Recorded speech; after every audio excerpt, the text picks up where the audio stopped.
Hello दोस्तों, तो कैसे हो आप सब लोग। आप लोग क्या अनसुनी कहानियों के शौकीन हो? तो आज एक वही अनसुनी कहानी सुनाने जा रहा हूँ आप सबको। तो चलिए शुरू करते हैं एक भूतिया डरावनी कहानी। शहर से दूर एक छोटे से गांव में रहती थी रिया। रिया की उम्र सिर्फ 10 साल थी।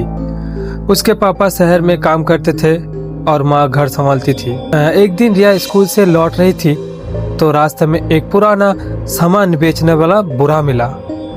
उसके हाथ में एक खूबसूरत चीनी की गुड़िया थी। सफेद चेहरा, लंबे काले बाल, लाल फ्रॉक और आंखें इतनी सफेद थी कि लगता था वो देख रही है। रिया ने पूछा, कितनी की है? बुढ़ा मुस्कुराया और बोला, बस 200, पर याद रखना बेटी, ये गुड़िया सिर्फ अच्छे बच्चों के साथ रहती है। रिया खुश होकर घर ले आई। नाम रखा ललिता। रात को ललिता को बिस्तर के पास रखकर सो गई।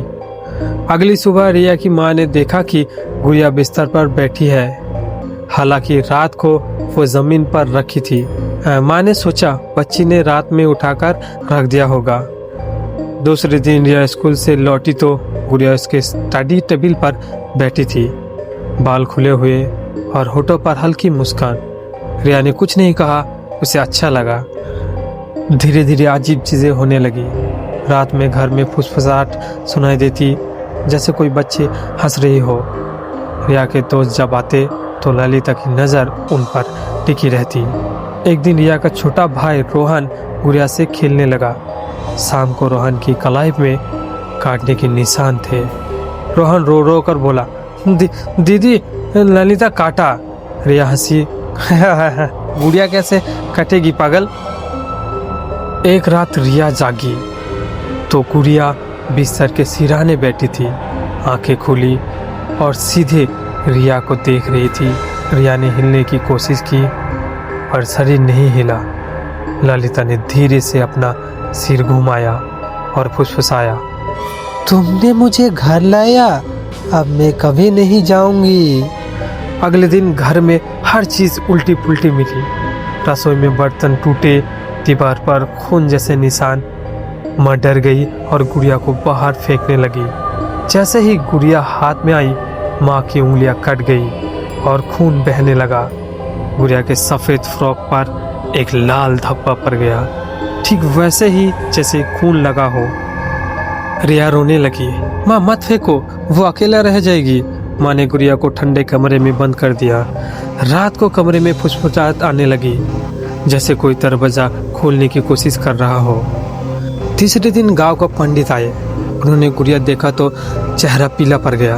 बोले, ये कोई साधारण गुड़िया नहीं, इसमें किसी बच्चे की आत्मा कैद है। वो बच्ची बहुत साल पहले इसी गांव में मरी थी। उसकी आत्मा गुड़िया में बस गई और वो जो भी इसे घर में लाएगा उसे कभी नहीं छोड़ पाएगा। रिया ने पूछा, तो क्या करे? पंडित जी बोले, इसे जला दो, वरना ये पूरे घर को निगल लेगी। रात को सबने गुड़िया को बाहर ले जाकर आग लगाई। जैसे ही आग लगी, गुड़िया की आंखों में आंसू आ गए। उसके होठ हिलने लगे और साफ आवाज आई, मुझे मत जलाओ दीदी, मैं तुम्हारी बहन हूँ। फिर एक चीख सुनाई दी जो पूरे गांव में गूंजी। आग बुझ गई। गुड़िया जली नहीं, सिर्फ उसके बाल थोड़े जल गए थे और उसकी आंखों में अब नफरत थी। अगली सुबह रिया गायब थी, सिर्फ उसकी चप्पलें घर के बाहर मिली। और ललिता अब रिया के कमरे में बैठी थी, बिल्कुल नई सी, बाल फिर से लंबे, होठों पर वही मुस्कान।